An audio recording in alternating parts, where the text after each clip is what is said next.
எனக்கு ஒரு அழகான ஃபோட்டோ கிடைக்கலையேன்னு நான் ரொம்ப நாள் வருத்தப்பட்டுக்கிட்டே இருந்தேன். ரொம்ப நாளைக்கு பிறகு 3 ஃபோட்டோகிராஃபர் என்னை ரொம்ப அற்புதமாக அழகாக ஸ்மார்ட்டாக படம் எடுத்தானுங்க. ஒருத்தன் ரேஷன் கார்டுக்கு எடுத்தான், ஒருத்தன் ஓட்டர் ஐடிக்கு எடுத்தான், எல்லாத்துக்கும் கிளைமேக்ஸ் வச்ச மாதிரி ஒருத்தன் ஆதார் கார்டுக்கு எடுத்தான்.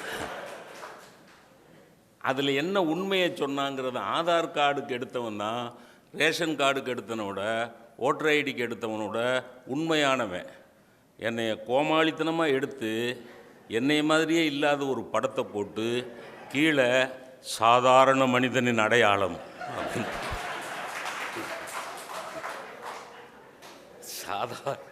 சாதாரண மனிதன். அப்போ நம்மளை சாதாரண மனிதன்னு அவன் ஒப்பிட்டுக்கிட்டான். ஆதார் அட்டை எடுத்துகிட்டு போய் என் மனைவிட்ட காட்டினேன், இது யார் இந்த படத்தில்ன்னா. நான் தான், நல்ல வேலை சார், இப்போ மத்திய அரசாங்கம் எல்லாத்துக்கும் ஆதார் அட்டையை இணைக்கணும், ஆதார் அட்டையை இணைக்கணுங்கிறான். நான் எனக்கு கல்யாணம் ஆகிற போது பொண்ணு பார்த்தப்பெல்லாம் பத்திரிகையில் ஆதார் அட்டையை இணைக்கணும்னு சொல்லியிருந்தாங்கன்னா எனக்கெல்லாம் கல்யாணமே ஆகிருக்காது. நல்ல அருமையான சபையிலே பேசக்கூடிய வாய்ப்புங்கிறது ரொம்ப பெரிய மகிழ்ச்சியான விஷயம்.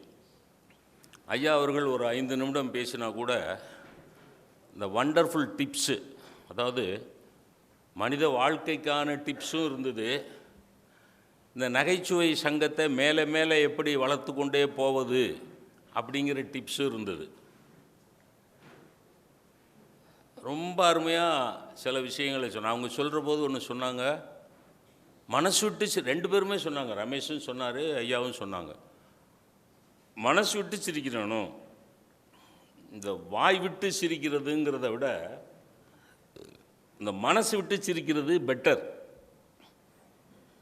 ஏன்னா வாய் விட்டு சிரிக்கிறதுங்கிறது ஏமாற்றி போடலாம். இந்த உள்ளுக்குள்ளே கடுப்பை வச்சுக்கிட்டு நாசமாக போ, அதாவது உள்ளுக்குள்ளே நாசமாக போன்னு சொல்லிக்கிட்டு, ஆனால் பல் எப்படி? ஷேக்ஸ்பியர் சொல்வார், you can smile and yet be a villain. You can smile and yet be a villain. சிரிச்சுக்கிட்டே கழுத்தை இருக்கிறதுங்கிறான் பாருங்க நம்ம ஆள். சிரிச்சுக்கிட்டே கழுத்தை இருக்கிறதுன்னு சொல்கிறான் பாருங்க. அப்போ தமிழ்நாட்டில் சிரிச்சுக்கிட்டே கழுத்தை இருக்கக்கூடிய கேரக்டர்ஸு லண்டன்லேயும் இருந்திருக்காங்க. லண்டன்லேயும் இருக்க போய் தான் ஷேக்ஸ்பியர் என்ன பண்ணுறார், சிரிச்சுக்கிட்டே கழுத்தை இருக்கிறதுங்கிறத இங்கிலீஷில் டிரான்ஸ்லேட் பண்ணி you can smile and yet be a villain. சிரிச்சுக்கிட்டே ஒரு பய வில்லனாக இருக்க முடியும், ஏமாற்றி போடலாம். ஆனால் மனசு விட்டு சிரிக்கிறதுங்கிற பாருங்க, அது உன் ஆத்மா சம்பந்தப்பட்டது, உன் மனசு சம்பந்தப்பட்டது. அதில் ஏமாற்ற நினச்சனா நீ பிறரை ஏமாற்றவில்லை, உன்னை நீயே ஏமாற்றிக் கொள்கிறாய் என்று பொருள். அதனால் அந்த டெவலப்மெண்ட் இஸ் வண்டர்ஃபுல். அதாவது வாய் விட்டு சிரிக்கிறதுங்கிறத விட மனசு விட்டு சிரிக்கிறதுங்கிறது அது ரொம்ப பெட்டர். எங்கள் திருநெல்வேலி மாவட்டத்துக்கு வந்தீங்கன்னா, நான் வேலை பார்த்தது தான் சிவகாசி. அது சிவகாசி ராமச்சந்திரன் போட்டுட்டாங்க, ஆனால் நான் இருக்கிறதெல்லாம் தென்காசி. அதாவது ஒரு ரொம்ப சூடான பூமியிலேருந்து ஒரு குளிர்ச்சியான பூமிக்கு ஒரு டிரான்ஸ்ஃபர். என் மனைவிக்கு ஊர் அது. அதாவது நான் வாக்கப்பட்ட ஊருக்கு போயிட்டேன்னு வைங்களேன், நான் வாக்கப்பட்ட ஊரில் இப்போ இருக்கிறேன். தென்காசி தான் நான் இருக்கிற இடம். சிவகாசியிலேருந்து தென்காசி. அருமையான சிந்தனைகளை வளர்த்து கொள்ள வேண்டும் என்றால் ஒரு குளுமையான ஊரில் இருக்க வேணும். அது ஞாபகம், கிளைமேட் வந்து கான்ட்ரிபியூட்டரி ஃபேக்டர். ஒரு சிந்தனை வளத்துக்கு கிளைமேட் வந்து கான்ட்ரிபியூட்டரி ஃபேக்டர். தென்காசியில் இருக்கிறவனுக்கு சிந்தனை நல்லா வரும், ஏன்னா குழு குழுன்னு இருக்கும். எனக்கு தெரிய அடுத்து தமிழ்நாட்டில் கோவையில் இருக்கிறவங்களுக்கு தான் சிந்தனை வளமாக வரும், ஏன்னா குழு குழுன்னு இருக்குது. அந்த ஊர்லேயே, எந்த ஊரில் குழு குழுன்னு இருக்கிற ஊர்லேயே அந்த நவ இந்தியா பஸ் ஸ்டாப்பில் நின்னா சொன்னார்ல ரமேஷ், என்ன சொன்னார், பாகிஸ்தான் பார்டருக்கு சண்டைக்கு போகிற மாதிரி போகிறாங்கங்கிறாரு. அப்போ நமக்கு இன்றைக்கி தேவைப்படுறது என்னென்னா, ஐயா அந்த மனசு விட்டு சிரிக்கிறதுங்கிறது எங்கள் திருநெல்வேலி மாவட்டத்தில் அதை சொல்லுங்கள். திருநெல்வேலி மாவட்டத்துக்கு வந்தீங்கன்னா மனசு விட்டுங்கிறதுக்கு 2 அர்த்தம் இருக்குது. இப்போ பாருங்களேன், இப்போ என் மகன் என் பேச்சை கேட்கலன்னு வைங்க, இல்லை என் பஞ்சாதி என் பேச்சை கேட்கலன்னு வைங்க, கேட்குறது இல்லை அது வேறு விஷயம். சும்மா ஒரு கற்பனை பண்ணிக்கோமே. அதான் வாழ்க்கைக்கான இவர் டிப்ஸு கொடுத்தாரு பார்த்தீங்களா. நான் தப்பு செஞ்சால் நீ சிரிச்சிரு. யார் மனைவிட்ட சொல்லியிருக்கார் சீனிவாச ஐயா. நான் தப்பு செஞ்சால் நீ சிரிச்சிரு, நீ தப்பு செஞ்சால் நான் சிரிச்சிடுறேன். 2 பேரும் தப்பு செஞ்சால் சுகத்தை பார்த்து நின்றுக்குவோம். கொஞ்ச நேரத்தில் ஆறி போயிடும். இந்த 100 வரைக்கும் எண்ணும்பாங்க. 1 2 3 4 கோவம் வந்தால் 100 தடவை எண்ணுன்னு. அப்படி தான் நான் ஒரு தடவை எண்ணுனேன். என் பஞ்சாயத்து ஏதோ இரிட்டேட் பண்ணால் 1 2 3 4 5 6 மனசுக்குள்ளே என்ன செஞ்சிட்ருக்க? ஒன்றும் இல்லை. இல்லை கோவம் மேலே கோவம் வருது, கோவம் வந்தால் என்ன சொன்னாங்க, அதான் 100 வரைக்கும் எண்ணிக்கிட்டு எண்ணிக்கிட்டே அப்படியே போயிடு.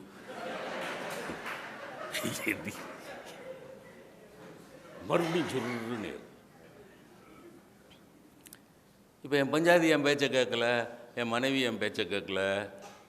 காலேஜில் 34 வருஷம் வேலை பார்த்ததா அம்மா சொன்னாங்க. என் பிரின்ஸிபல் கூப்பிட்டு திட்டுறாரு. நீலாம் எப்படியா எம்ஏ பாஸ் பண்ணங்கிறார். நமக்கு மனசுக்குள்ளே என்ன தோணுது? நீ எப்படி பாஸ் பண்ணியோ அதே மாதிரி தான் நானும் பாஸ் பண்ணேன் அப்படின்னு சொல்லணும்னு தோன்றுறது. ஆனால் சொல்ல முடியாது. இப்போ நல்லா கவனிங்க, பஞ்சாதி பேச்சை கேட்கல, புள்ள பேச்சை கேட்கல, அர்த்தமே இல்லாமல் பிரின்ஸிபல் திட்டுறாருன்னா எங்கள் திருநெல்வேலி மாவட்டத்தில் ஏன் மாப்பிள்ளை சோர்வாக இருக்க முன்னு உட்காந்துருப்போம். மாப்பிள்ளை ஏன் சோர்வாக இருக்க அப்படின்னு கேட்டால், ஒன்றும் இல்லை மாமா, மனசு விட்டு போச்சு மாமா. வார்த்தையை கவனிங்க, மனசு விட்டு போச்சு மாமா. அப்போ மனசு விட்டு போகிறதுங்கிறதுக்கு ஒரு அர்த்தம் என்ன வருதுன்னா, ரொம்ப நம்பிக்கை இழந்து போகிறது, வாழ்க்கை மேலே வெறுப்பு வர்றது, ஒரு விரக்தி வர்றது. புரியுதுங்களா? ஒரு வெறுப்பும் விரக்தியும் வர்ற போது சொல்கிற வார்த்தை என்ன? மனசு விட்டு போச்சுங்க. எதுக்குங்க நம்மளாம் வாழணும்? மனசு விட்டு போச்சு. இப்போ 2ஐயும் லிங்க் பண்ணுங்க. மனசு விட்டு போகாமல் இருக்கணும்னா மனசு விட்டு சிரிங்க. மனசு விட்டு போகாமல் இருக்கணும்னா மனசு விட்டு சிரிங்க. நல்லா அருமையாக சொன்னான். அது நல்லா சிரிக்கிறதுங்கிறதே ஒரு பெரிய விஷயங்க. மறுபடியும் எங்கள் திருநெல்வேலி மாவட்டத்துக்கே போகிறேன். என் பொழப்பே சிரிப்பாக சிரிச்சுக்கிட்டு இருக்குமா. அதுக்கு வேறு அர்த்தம். ஒருத்தன் மதிக்க மாட்டேங்கிறான், எல்லாரும் கேவலமாக பேசுகிறான், எல்லாரும் என்னை அசிங்கப்படுத்துகிறான், என்னை ஒரு சல்லி காசுக்கு ஒருத்தனும் மதிக்க மாட்டேங்கிறான். அப்போ என்ன சொல்கிறான்? என் பொழப்பே சிரிப்பாக சிரிச்சுக்கிட்டு இருக்குங்கிறான். இப்போ நகைச்சுவை சங்கத்தோட நோக்கம் அப்படி இல்லை. இது சென்ஸ் ஆஃப் ஹியூமர், நகைச்சுவை உணர்வு, அதை வளர்த்து கொள்ள வேண்டிய ஒரு கட்டாயத்திலே நாம் இருக்கிறோம். அது இந்த மாதிரி அரங்கத்தையெல்லாம் பார்க்கையில் எனக்கு நான் ஆரம்ப காலத்தில் பேச நினச்சதெல்லாம் ஞாபகம் வருது. 1973 தொடங்கின போதெல்லாம் வெறும் கட்டாந்தரையில் காளியம்மன் கோயில், மாரியம்மன் கோயில் திருவிழாக்களில் பட்டிமன்றம். வெறும் கட்டாந்தரை, வெறும் கல்லும் மண்ணுமா கிடக்கும். எல்லாம் லுங்கி கட்டிட்டு உள்ள பட்டை கோடு போட்ட அண்டராயர் போட்டிருப்பாங்க. அந்த அண்டராயர் தெரிகிற மாதிரி வேட்டியை, அந்த லுங்கியை மடித்து கட்டிட்டு முன்னாடி உட்காந்துருப்பான். அவன் தான் நமக்கு ஆடியன்ஸ். எம்ஏ எம்ஃபில் பிஹெச்டி படித்த வாத்தியாருக்கு ஆடியன்ஸு அவன் தான். 73 கையில் சின்ன பீடி வச்சுருப்பான். நாங்கள் பேசுகிற தலைப்பு என்ன தெரியுமா? கற்பில் சிறந்தவள் கண்ணகியா மாதவியா. அந்த பயலுக்கு கண்ணகியையும் தெரியாது. அந்த முன்னாடி லுங்கி தெரிகிற மாதிரி உட்காந்துருக்கான் பாருங்க, அவனுக்கு கண்ணகியையும் தெரியாது, மாதவியையும் தெரியாது. அது குடிக்கிற பயலாக இருந்தானா அவன் பொஞ்சாதியவே தெரியாது. அப்புறம்ல அவன் கண்ணகி மாதவியெல்லாம் வச்சுக்குவான், இப்படி உட்காந்துருப்பான். நாங்கள் அவரை கொஞ்சம் மாசரு பொண்ணே, வலம்புரி முத்தே, காசரு விரையே, கரும்பே, தேனே, அரும்பெறற் பாவாய், அலையிடைப்புறவா அமுதே என்கோ. யாரு அவன் ரசிக்கிறான், சிலப்பதிகாரத்தை அவன் ரசிக்கிறான்.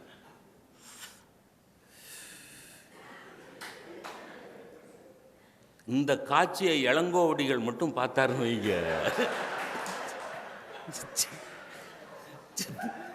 செத்து சுண்ணாம்பா போயிடுவார். அதில் பக்கத்தில் இருக்கவன் அப்படி போடி அருவாளை, எது இது அருவாளாம், மாசரு பொண்ணே வலம்புரி முத்தேர். அவன் தாங்க எங்களுக்கு ஆடியன்ஸு. முதல்ல அவன் தான் ஆடியன்ஸு. இது மாதிரிலாம் மேடை கிடையாது. 2 டயர் வண்டி இந்த லோடு ஏற்றிட்டு போவாங்கல்ல, மாடு இழுத்துட்டு போவோம்ல, அது மாதிரி 2 டயர் வண்டியை பெரிய சணல் கயிறை கட்டி 2 டயர் வண்டியை இணைச்சி வச்சுருவாங்க. அதான் மேடை. மத்தியில் நடுவர், இந்த பக்கம் 3 பேர், இந்த பக்கம் 3 பேர் பேச்சாளர்கள். அங்கே ஒரு மைக்கு, இங்கே ஒரு மைக்கு, நடுவருக்கு ஒரு மைக்கு. அந்த பக்கம் பேசுகிற பேச்சாளர் தாக்கு சுப்பிரமணியம், கொஞ்சம் குண்டாக இருப்பார், குள்ளமாக குண்டாக இருப்பார், பாப்பையா நடுவராக இருக்கிற போது. அவர் குதிச்சு பேசுவார். டங்கு டங்கு டங்கு டங்குன்னு குதிப்பார், ஊன்னு குதிப்பார். அவர் குதிக்க இங்கே இவங்க சரியாக கட்டலை. இது இந்த 2 வண்டியையும் ஒழுங்காக இறுக்கி கட்டாமல் அது அவுந்து 2 வண்டியும் விலகுது. 2 வண்டியும் விலகுனா நடுவில் உட்கார்ந்துருக்காரு நடுவர். There was a generation gap.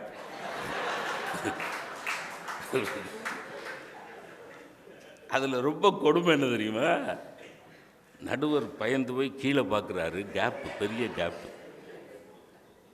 அந்த கேப்புக்கு இடையில் ஒருத்தன் படுத்திருக்கான்.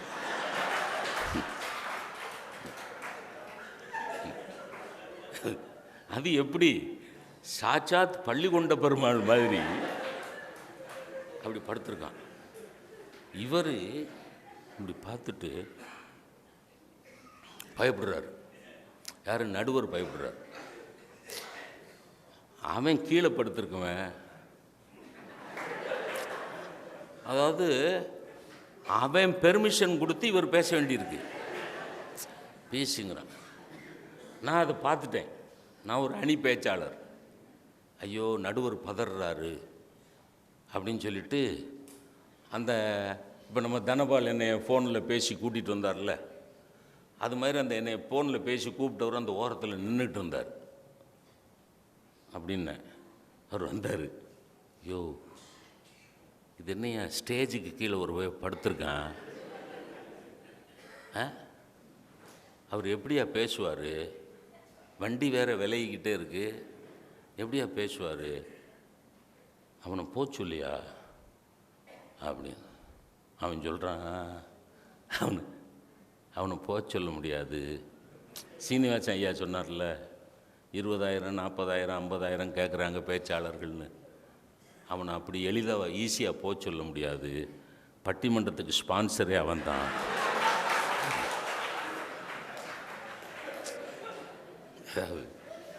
யார்? ஸ்டேஜுக்கு கீழே படுத்துருக்கிறதா. அப்போ தான் என்ன புரியுதுன்னா, நான் இங்கிலீஷில் யோசித்தேன், oh he is the foundation of பட்டிமன்றம். கீழே படுத்துருக்கான். அப்போ நான் ஐக்யூ மண்டையை குழப்பியோ, ஸ்பான்சராக இருந்தாலும் இப்படி அடியில் படுத்திருந்தா எப்படி அவன் பேசுவார், உங்கள் ஊர் நாட்டாமையை கூப்பிட்டாவது அவனை போக சொல்லுங்கய்யா, நாட்டாமையே அவன்தாயா,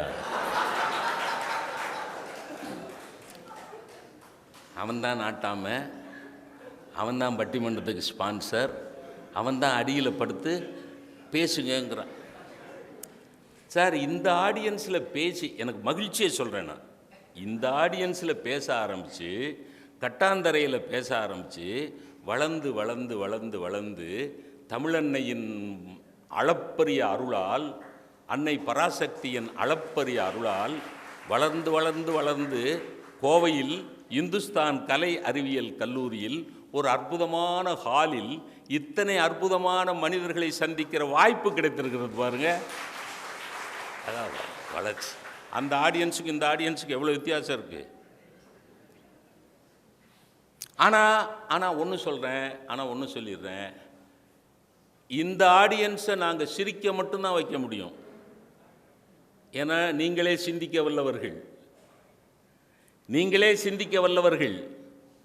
உங்களை நாங்கள் சிரிக்க வைக்கத்தான் முடியும். ஆனால் அந்த கட்டாந்தரை ஆடியன்ஸ் இருக்கான் பாருங்க, கைலி கட்டிட்டு வந்த ஆடியன்ஸ், அவனை சிரிக்கவும் வைத்தோம், ஒரு 5% சிந்திக்கவும் வைத்தோம். அதான் வெற்றி. முழுமையாக சிந்திக்க வைக்க முடியாது, ஏன்னா அவன் அப்படி கிடையாது. ஆனால் இந்த டெவலப்மெண்ட், அது சிரிக்கிறதுனா சில ஆடியன்ஸ் பார்த்தீங்கன்னா ஃபஸ்ட் ரோல் வந்து உட்காந்துருவான். அதாவது பேச்சாளனுடைய பெரிய சாபக்கேடு என்ன தெரியுமா? நகைச்சுவை பேச்சாளனுக்கு எதிரில் வந்து உட்காந்துட்டு ஒருத்தன் சிரிக்கவே மாட்டேன்னு அடம் பிடிச்சான்னு வைங்க, அதுதான் அவன் வாழ்நாள் கொடுமை. ஏன்னா அவன் நகைச்சுவை பேச்சாளன் முன்னாடி வந்துக்குவான், சபையே குலுங்கி சிரிக்கும், அடுத்து சபை குலுங்கி சிரிக்கும், இவன் திரும்பி, அறிவு கட்டவங்களா எதுக்குடா சிரிக்கிறீங்க? கன்னியாகுமரியில் நம்ம நண்பர் நாகர்கோவில் இரணியல்காரரு, கன்னியாகுமரி நாகர்கோவில் பகுதிக்கு போனீங்கன்னா அங்கே உள்ள ஆடியன்ஸு ரொம்ப எலைட்னா ரொம்ப கற்றறிந்தவர்களாக இருப்பாங்க. கேரளா சைடு அவன் ரிசீவ் பண்ணுவான், ரியாக்ட் பண்ண மாட்டான். அங்கே உள்ள ஆடியன்ஸ் எப்படின்னா, நம்ம பேசுகிற பேச்செல்லாம் ரிசீவ் பண்ணுவான், ஆனால் ரெஸ்பாண்ட் பண்ண மாட்டான், ரியாக்ட் பண்ண மாட்டான். இப்போ நான் சொன்னோன்னே நீங்கள் சிரிக்கிறீங்கல்ல, அப்படிலாம் அங்கே சிரிக்க மாட்டான். சரி, எந்திரிச்சு போயிடுவாங்களா, நம்ம பேசுகிறது பிடிக்கல போல் இருக்கு, போர் அடிக்கிறோம் போல் இருக்கு, அமைதியாக உட்காந்துருக்காங்களே, அப்போ எந்திரிச்சு போயிடுவாங்கன்னா போகவும் மாட்டான். 1 மணி நேரம் பேசினா உட்காந்தே இருப்பான், சிரிக்கவும் மாட்டான். ஒரு ஊரில் நான் நடுவராக இருந்து ஒரு பட்டிமன்றம் கன்னியாகுமரியில், நான் என்னென்னமோ ஜோக்கெலாம் அடித்து பார்க்குறேன். சபை பார்த்திங்கன்னா பெரிய சபைனா அந்த கட்டாந்தர சபை, மத்தியில் மூங்கில் கம்பு கட்டி கயிறு கட்டி, இந்த பக்கம் பூரா ஆண்கள், இந்த பக்கம் பூரா பெண்கள், ஐயோ ஆயிரக்கணக்கில் உட்காந்துருக்காங்க. கடற்கரை ஓரத்தில் கூட்டம், பிரமாதமாக பேசுறது, ஜோக்கெல்லாம் அடித்து பார்க்குறேன். உனக்காச்சு எனக்காச்சு, அம்மாவனே நீ ஒரு அப்பனுக்கு பிறந்தவனாக இருந்தால் சிரிக்க வச்சிரு, பாப்போண்டா சிரிக்க வச்சிரு அப்படின்னு உட்காந்துருக்கான். நடுவருக்கு ஒரு வசதி என்ன தெரியுமா? அவர் பருப்பு வேகலைன்னா இப்பொழுது பேச்சாளர் பேசுவார்னு அவரை ஏற்றி விட்டுடலாம். அது நடுவருக்கு ஒரு வசதி இருக்குது. இப்பொழுது ஐயா அவர்கள் பேசுவார்கள், அவர் போய் அவர் கச்சக்கரணம் கோகரணம் போட்டு பார்க்குறாரு. ஏன்னா கடைசி அவருக்கு வெறுத்து போச்சு, அதாவது மனசு விட்டு போச்சு. யாருக்கு? பேச்சாளருக்கு மனசு விட்டு போச்சு. அவர் என்னை பார்த்து, நடுவர் அவர்களே, இது ஒன்றும் பிரயோஜனப்படாது, இப்பொழுது நான் என்னிடத்தில் இருக்கிற மிகப்பெரிய நகைச்சுவை ஒன்றை சொல்லப் போகிறேன். இதற்கும் இந்த சபை சிரிக்கவில்லை என்றால் இனிமேல் என் வாழ்நாளில் நான் பட்டிமன்ற மேடையில் ஏறமாட்டேன், இது என்னை பெற்ற தாய்மேல் சத்தியம் சொல்லிட்டு அவர்கிட்ட இருக்கிற பெரிய ஜோக் ஒன்று அடித்தார். அடித்த ஒன்று இந்த பொம்பளை பிள்ளைங்க சைட்லேருந்து ஒரு 80 வயசு பாட்டி இப்படியே பார்த்தா, அவள் பக்கத்தில் இருந்த அவள் பேத்திக்கு சிரிப்பு அடக்க முடியலை. பாருங்கள் சார், 1 மணி நேரம் கழித்து ஒரு பொம்பளை பிள்ளை, 18 வயசு பொம்பளை பிள்ளை கக்கன்னு சிரிச்சிருச்சு. சிரித்த உடனே பேச்சாளருக்கு நன்றி நன்றி, நடுவரால் சாதிக்க முடியாததை நான் சாதித்து விட்டேன் அப்படின்னு பெருமிதத்தோடு சொல்லிக்கிட்டு இருக்கையில் அந்த கிழவி, இந்த 80 வயசு கிழவி பக்கத்தில் அந்த பிள்ளைய பட்டுன்னு கன்னத்தில் ஒரு ஆறு. யார் அந்த 18 வயசு பிள்ளை சிரிச்சதில்ல, பளிச்சுன்னு ஒரு கன்னத்தில் ஒரு அற. என்ன என்ன சிரிப்பாணி? சிரிப்பாணி என்ன சிரிப்பாணி? பொட்ட கழுதை சிரிக்கலாம் மாட்டி? அன்னைக்கு சமூக வேல்யூஸ், மதிப்பீடுகள், சமூக மதிப்பீடு. பொட்ட கழுதை சிரிக்கலாம் மாட்டி? பொம்பளை சிரிச்சா போச்சு, போயில விரிச்சா போச்சுன்னு தாத்தா சொன்னார் இல்லட்டி? சிரிக்க ஏன்னு சிரிக்க, அது கொடுமை இல்லை. ஒரு பெரிய மனுஷன், யார் பேச்சாளரை காட்டி சொல்கிறார், ஒரு பெரிய மனுஷன், படித்த மனுஷன் வந்து மறுவாதியாக பேசிட்டு நிற்காரு. நீ என்னட்டி மறுவாதி இல்லாமல் சிரிக்க? அதோட செத்தவர் தான் அவர். இந்த ஆடியன்ஸில் இருந்து கிளம்பி தான் இன்னைக்கு அப்படின்னா சிரிக்கிற ஆடியன்ஸை நாங்கள் சம்பாதிச்சு வச்சுருக்கோம். புரியுதுங்களா? அதனால் இந்த சபையில் வாய்ப்பு, இன்னைக்கு காலையிலேருந்து தனபாலும் தினேஷும் மற்ற அவரோடு இருக்கிற 6 நண்பர்களும் எப்படி எனக்கு அவங்க காலையில் ரயில்வே ஸ்டேஷன்லேருந்து கூட்டிகிட்டு வந்ததுலேருந்து காலையில் அன்னபூர்ணாவில் சாம்பார் இட்லி, சாம்பார் வடை. என் வாழ்நாள் எனக்கு 76 வயசு ஆகுது. 2 இட்லி 1 வடைக்கு 12 கரண்டி சாம்பார் வாங்கினது இன்னைக்கு தான்.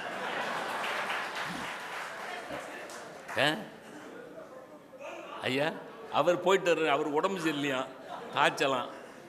நான் அவர் இருந்தால் நான் ஒரு அப்பீல் பண்ணணும்னு நினச்சேன் சீனிவாசன் சார்கிட்ட. போகையில் ஒரு வாளியில் ப்ளீஸ் சாம்பார் கொடுங்கோ, நான் என் மனைவிட்ட கொண்டு போய் கொடுத்து சாம்பார் எப்படி வைக்கணும்னு சொல்லித்தர்றேன் அப்படின்னு நினச்சா அவர் கிளம்பி போயிட்டார். அவருக்கு ஏதோ ஒரு குரலி அடிச்சிருக்கு, அதாவது அவருக்கு ஏதோ இன்ட்யூஷன், இவன் ஒரு வாளி சாம்பார் கேட்பான். அதனால் அவர் காய்ச்சல்னு சொல்லிவிட்டு, ஏன்னா ஒரு காய்ச்சல் ஏற்கனவே இருக்கிறவர்கிட்ட ஒரு வாளி சாம்பார் ஓசி கொடுன்னு கேட்டால் காய்ச்சல் கூடிரும். அன்னபூர்ணாவில் சாப்பாடு வாங்கி கொடுத்ததுலேருந்து, மத்தியானம் ஜூனியர் குப்பண்ணால் சாப்பாடு வாங்கி கொடுத்ததுலேருந்து, இங்கே கூட்டி கொண்டாந்து மேடையில் ஏறுற வரைக்கும் சார் ஒரு காதலியுடைய தகப்பனார், ஒரு பையன் ஒரு பொண்ணை காதலிக்கிறான்னு வைங்களேன், அந்த காதலியுடைய தகப்பனார் கடுமையாக எதிர்ப்பார்னு நினச்சிக்கிட்டு இருக்கையில் அந்த பையனை அந்த காதலியோட தகப்பனார் அப்படியே கட்டி பிடிச்சி, என் மகளை உனக்கு தான் கட்டி விடுவேன்னு சொன்னால் ஒரு இளைஞன் எவ்வளவு சந்தோஷப்படுவானோ அந்த அளவுக்கு நான் சந்தோஷப்படுவேன். என்னை தவிர வேற எவனாவது இப்படி சிந்திப்பானா? சார் நல்ல அன்பர்கள் சார் அவங்க சீனிவாச சார் சொன்ன monetary side secondary sir, monetary side immaterial. நான் ஓப்பன் மனம் திறந்து சொல்லுகிறேன். The love and affection we earn, இந்த அமைப்பாளர்களிடமும் பொதுமக்களிடமிருந்தும் கிடைக்கிற அன்பும் ஆதரவும் இருக்கிறது பாருங்கள், அதை விடவா பணம் பெரியதாக போய்விட்டது? நான் ஏன் 76 வருஷ சர்வீஸில் நான் பணத்தை பிரதானமாக மதித்து எந்த அமைப்பாளர்கிட்டையும் பேசினதில்லை. நீங்கள் என்ன செய்யணுமோ செய்யுங்க, உங்களால் என்ன முடியுமோ செய்யுங்க, அப்படி தான் நான் சொல்லிகிட்டு இருக்கேன் இன்னைக்கு வரைக்கும். அதனாலேயே 6 மாதம் 1 வருஷம் என் பொஞ்சாதி என்கிட்ட பேசாமல் இருந்தா. உழைக்க தெரியாத மனுஷனாக இருக்கு ஐயா, அவன் எப்படி சம்பாதிச்சுக்கிட்டு இருக்கான். அது வேண்டாமா? பணமாக வருமா? பணமாக வரும், ஆனால் இந்த பக்கம் சாபமாகவும் வரும். இந்த பக்கம் பணமாக வரும், ஆனால் இந்த பக்கம் சாபமாகவும் வரும். எது பவர்ஃபுல்லாக இருக்கும் தெரியுமா? சாபந்தான் பவர்ஃபுல்லாக இருக்கும். எனக்கு எதுக்கு சார் பணம், பெரிய பணம், அதுக்காக ஒன்றும் இல்லாமல் கூப்பிட்றாதிய. நான் அடுத்த கூட்டத்துக்கு கூப்பிடையில் தனபால் முடிவு எடுத்துருவார். ஓகே பரந்த மனசு உள்ளவன் போல் இருக்கு. அதனால் உன் பணத்தையே செலவழித்து டிக்கெட் போட்டு அப்படி கூப்பிட்றாரு. வீட்டில் கிடைக்கிற கஞ்சியும் கிடைக்காம போயிடும். இல்லை, இதெல்லாம் விடுங்க. இப்போ நல்ல சபையில் பேசுகிறது, நல்ல அமைப்பாளர்களுடைய அன்பை சம்பாதிப்பது, பொதுமக்களுடைய அன்பை சம்பாதிப்பது. இந்த முடிஞ்ச உடனே சார் உங்கள் பேச்சு நல்லா இருந்துச்சு சார்னு ஒரு 2 பேர் கை குலுக்குனாங்கன்னு வைங்களேன், அந்த கை வழியாக ஒரு எனர்ஜி ஏறும் தெரியுமா? ஏறும் தெரியுமா? 1000 ஃபிசியோதெரப்பி எக்ஸசைஸ் செஞ்சால் கூட அந்த எனர்ஜி ஏறாது சார். இப்படி ஒரு ரசிகர் இப்படி கையை பிடிச்சி சார் இன்றைக்கி ரொம்ப அருமையாக பேசுனீங்க சார்னு சொன்னால், அப்படி இந்த அர்ஜுனுக்கெலாம் இப்படின்னு நரம்பு வழியாக அப்படியே ஏறும். பார்த்தீங்களா, சினிமாவில் பார்த்துருக்கீங்களா? அது வடிவேலுக்கும் ஏறும் ஒரு படத்தில். அது மாதிரி ஜைன்னு ஏறும். 76 வயசு வரைக்கும் எந்த மேஜர் கம்ப்ளைண்ட்டும் இல்லாமல் ஏன் இருக்கிறேன்னு நினைக்கிறீங்க? மேஜர் கம்ப்ளைண்ட் எதுவும் கிடையாது. இப்போ தான் ஒரு 6 மாதம் அந்த ஸ்பைனல் கார்டில் சின்ன பிரச்சனை. அதனால தான் உட்காந்து பேச வேண்டிய கட்டாயம் ஆயிடுச்சு. ஆர்த்தோ டாக்டர்கிட்ட போய் கேட்ட உடனே அவர் சொல்லிட்டாரு, உங்களுக்கு L4 L5 பிரச்சனை இருக்குது ப்ரொஃபஸர். அதனால் நீங்கள் ரொம்ப நேரம் நிற்கக்கூடாது, கொஞ்ச நேரம் நில்லுங்க, உட்காந்துருங்க. அதுக்காக ரொம்ப நேரம் உட்காந்துருக்கக்கூடாது. அப்புறம் டாக்டர் கொஞ்ச நேரம் படுங்க, அதுக்காக ரொம்ப நேரம் படுத்துருந்துருக்கக்கூடாது. ஏந்திரிங்க. யோ நான் இப்போ என்னையாச்சேன்னு, நான் இப்போ என்ன இருக்கவா சாகவாயா? நிற்கவும் கூடாதுங்கிற, உட்காரவும் கூடாதுங்கிற, படுக்கவும் கூடாதுங்கிற. அப்படியா சொன்னேன்? கொஞ்ச நேரம் படுங்க, கொஞ்ச நேரம் நில்லுங்க, கொஞ்ச நேரம் இருங்க. ஒரேடியாக உட்கார்ந்துருக்கிறது, ஒரேடியாக நடக்கிறது, ஒரேடியாக படுத்துறது. அப்போ தான் எனக்கு அபிராமி பட்டர் ஒரு அந்தாதியில் ஒரு பாட்டு எழுதுவார், அபிராமி தாயை பற்றி. நின்றும் இருந்தும் கிடந்தும் நினைப்பதுன்னை, என்றும் வணங்குவது உன் மலர்த்தாள் அப்படின்னு ஒரு பாட்டு எழுதுவார். அபிராமி பட்டர் ட்ரைனிங் எடுத்த ஒரு போல் இருக்கு. யாரு? Ortho doctor. கொஞ்ச நேரம் நில்லு, கொஞ்ச நேரம் படு, கொஞ்ச நேரம். இந்த அன்றும் இன்றும் அப்படிங்கிற தலைப்பை கொடுக்கறதுக்கே காரணம் என்ன தெரியுமா? எனக்கு 76 வயசில் வந்த இந்த ஸ்பைனல் கார்டு ப்ராப்ளம் என் மருமகளுக்கு 35 வயசில் வந்துருச்சு. இப்போ டாப்பிக்குள்ளே வர்றோம். ஏன்னா டாப்பிக்கே பேசாமல் முடிச்சிட்டோம்னா அப்புறம் எதுக்கு இந்த தலைப்பை இங்கே எழுதி வச்சாங்க? அன்னைக்கு இருந்த ஹெல்த் இன்னைக்கு இல்லைல்ல, அன்னைக்கு இருந்த மன அமைதி இன்னைக்கு இல்லைல்ல. அதனால தான் அவன் இப்போ பாகிஸ்தான் பார்டருக்கு போகிற மாதிரி போனான். ஒரு ரமேஷ் சொன்ன மாதிரி சில பேர் யோகா கிளாஸுக்கு டென்ஷனாக வருவான், பார்த்துருக்கீங்களா? அமைதி தேடி தான் யோகா கிளாஸுக்கே போகிறாங்க. அப்படி போய்கிட்டு இருக்கல, அண்ணே வணக்கண்ணே. என்ன எங்கண்ணே போகிறீங்க? யோகா கிளாஸுக்கு போகிறேன். போகையில் எங்கே போகிறேன்னு கேள், விளங்கும். பா. சில பேர் யோகா கிளாஸுக்கே டென்ஷனாக போவோம். அன்னைக்கு அன்று இருந்த அமைதி இல்லை, அன்றிருந்த நிம்மதி இல்லை, அன்றிருந்த குடும்ப அமைப்பு இல்லை, அன்றிருந்த கணவன் மனைவி ஒற்றுமை இல்லை இன்றைக்கு. அன்றைக்கு இருந்த ஆசிரியர் மாணவர் உறவு இல்லை இன்றைக்கு. அன்றைக்கு இருந்த உடை ஒழுக்கம் இல்லை. உடை ஒழுக்கம் என்ன? அன்றைக்கு இருந்த ஒழுக்கம் இன்றைக்கு இல்லை. அது எதுக்கு கழுத? தனியாக உடை ஒழுக்கம், உணவு ஒழுக்கம், உடை ஒழுக்கம், உணவு ஒழுக்கம்னு தனித்தனியாக பட்டியல் போட வேணாம். அன்றைக்கு இருந்த ஒழுக்கம் இன்றைக்கு இல்லை. ஏன் திருவள்ளுவர் ஒழுக்கம் உயிரினும் ஓம்பப்படும்னு எழுதினார்னு நினைக்கிறீங்க? சார் ஒழுக்கம் விழுப்பம் தரலான், ஒழுக்கம் உயிரினும் ஓம்பப்படும்னு ஒரு திருக்குறள் எழுதினார்ல. அந்த திருக்குறளை ஏன் எழுதினார் அப்படி? அவர் யோசிச்சு பார்த்து எழுதுறார். ஒழுக்கம் உயிர் இந்த 2 தான் போனால் கிடைக்காது. ஒரு தடவை இழந்துட்டோம்னா மறுபடி கிடைக்காது. அப்போ என்ன எழுதணும்? ஒழுக்கம் உயிரை போல பாதுகாக்கப்பட வேண்டும்னு தானே எழுதணும். இப்போ அதாவது ஒரு நுணுக்கம், இதெல்லாம் டிவியில் சொன்னால் வெட்டிடுவாங்க. அதுக்காக தான் உங்கள்கிட்ட சொல்கிறேன். ஒழுக்கம் விழுப்பம் தரலான், ஒழுக்கம் உயிரினும் உயிரை விட மேலாக பாதுகாக்கப்பட வேண்டும். ரெண்டும் போனால் வராதுன்னு கம்பேரிசன் இருந்தால் என்ன எழுதணும்? ஒழுக்கம் உயிரை போல், ஆன் பார். ஒழுக்கம் ஆன் பார் வித் உயிர், அவ்வளோதானே. ஒழுக்கம் உயிரை போல் எழுதாமல் உயிரை விட மேலாக. ஏன் எழுதினார் தெரியுமா? நண்பர்களே, சிந்திக்க தெரிந்த நண்பர்களே, உங்களிடத்தில் சொல்லுகிறேன், ஏன் திருவள்ளுவர் ஒழுக்கம் உயிரை விட மேலாக பாதுகாக்கப்பட வேண்டும் என்று எழுதினார்? ஒரு காலத்தில் மருத்துவம் வளர்ந்து வளர்ந்து வளர்ந்து போன உயிரை கூட மீட்டு கொண்டு வருவதற்கு வாய்ப்பு வந்து விடலாம். எந்த வளர்ச்சி வந்தாலும் போன ஒழுக்கத்தை திருப்பி எவனாலும் கொண்டு வர முடியாது. அதனால ஒழுக்கம் உயிரினும் ஓம்பப்படும். 75 வருஷம் ஒழுக்கமாக இருந்துட்டு 2 செகண்ட் ஒழுக்கங்கிட்ட செயல் செய்தா அவ்வளோ நாள் காப்பாற்றின ஒழுக்கம் போச்சே சார். நான் புரியுதுங்களா என்ன சொல்கிறேன்னு? புரியுதுங்களா? கோடிக்கணக்கில் பணம் வச்சுருந்தவன் இழந்துட்டான், தீயில் போயிடுச்சு, வெள்ளத்தில் போயிடுச்சுன்னா மறுபடியும் கோடீஸ்வரன் ஆகலாம் சார். கோடிக்கணக்கில் பணம் வச்சுருந்தவன் அவன் பணம் பூரா வெள்ளத்தில் போயிடுச்சு, தீயில் போயிடுச்சு, இல்லை ஜிஎஸ்டியில் போயிடுச்சு, போகுது கழுதை. இப்போ என்ன இந்தியா வளர்ந்தா போதாதான் என்ன? போகுது, போயிடுச்சு. பணத்தை பூரா இழந்தா ஒருத்தன் கோடீஸ்வரன் ஆக முடியும். முகத்தில் இருக்கிற அழகை ஒருத்தி இழந்துட்டானா பிளாஸ்டிக் சர்ஜரி மூலமாக மறுபடியும் அழகை கொண்டாந்துட முடியும். ஆனால் போன ஒழுக்கத்தை எதனாலையும் மறுபடியும் கொண்டாட முடியாது. முடியுமா? 75 வருஷமாக ஒழுக்கமாக இருந்தார் சார். ஒரு பொம்பளை பிள்ளைய நிமிந்து பார்க்க மாட்டார் சார், சைடில் தான் பார்ப்பார். அது மைண்ட் வாய்ஸ். அது மைண்ட் வாய்ஸ். ஒரு பொம்பளை பிள்ளைய எதிரில் பார்க்குவார். குடிஞ்சபடி போவார், குடிஞ்சபடி வருவார். 3 தடவை லாரியில் அடிபட்டிருக்கார் சார்.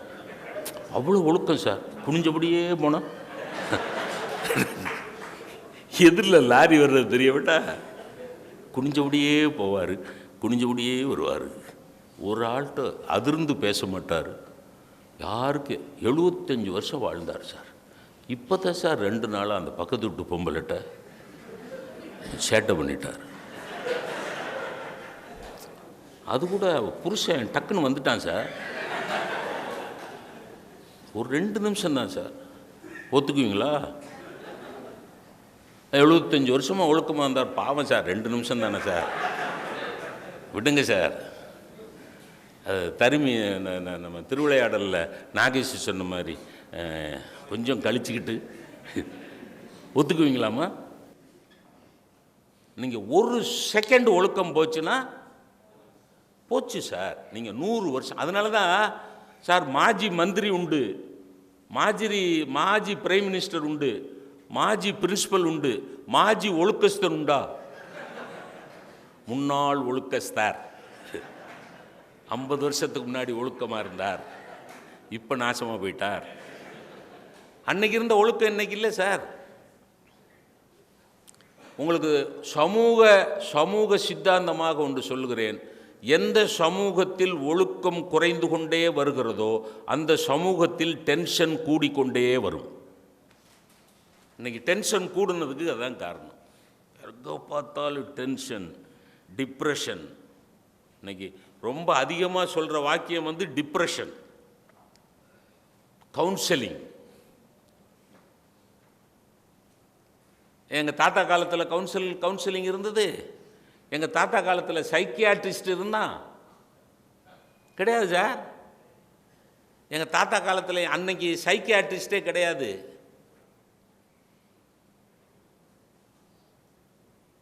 எங்கள் தாத்தாவுக்கு சைக்கியாட்ரிஸ்ட் எங்கள் பாட்டி தான்.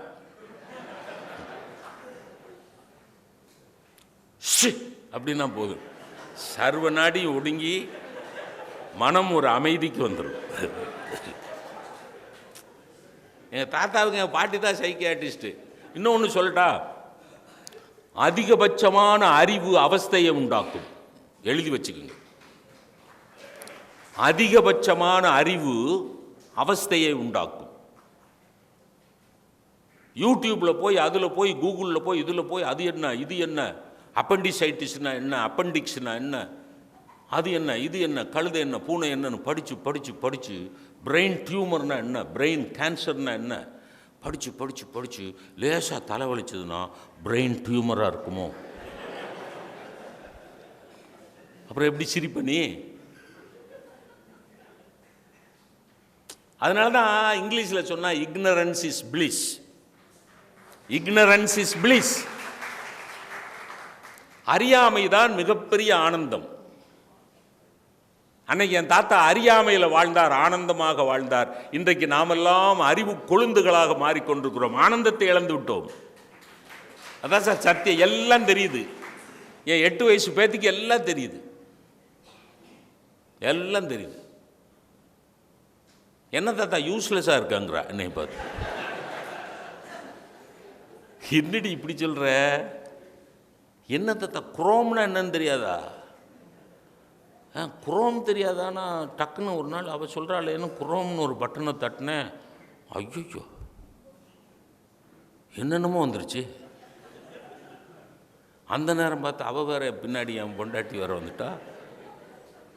இந்த நாசமாக போகிறத இல்லாமல் பார்த்துக்கிட்டு இருக்க. என்னடா பேத்தி குரோம்னா தெரியாட்டி யூஸ்லெஸ் ஃபெல்லோங்கிறா, பொண்டாட்டி இது இந்த நாசமாக ஏன்னா அதில் என்னென்னலாம் வருது சார். அறிவின் வெளிச்சம் அயோக்கியத்தனத்தை வளர்த்து கொண்டிருக்கிறது. ஞாபகம் வச்சு இதெல்லாம் வெறும்ன நகைச்சுவை, சிரிச்சுட்டு போயிடக்கூடாது. அறிவின் வெளிச்சம் அயோக்கியத்தனத்தை வளர்த்து கொண்டிருக்கிறது.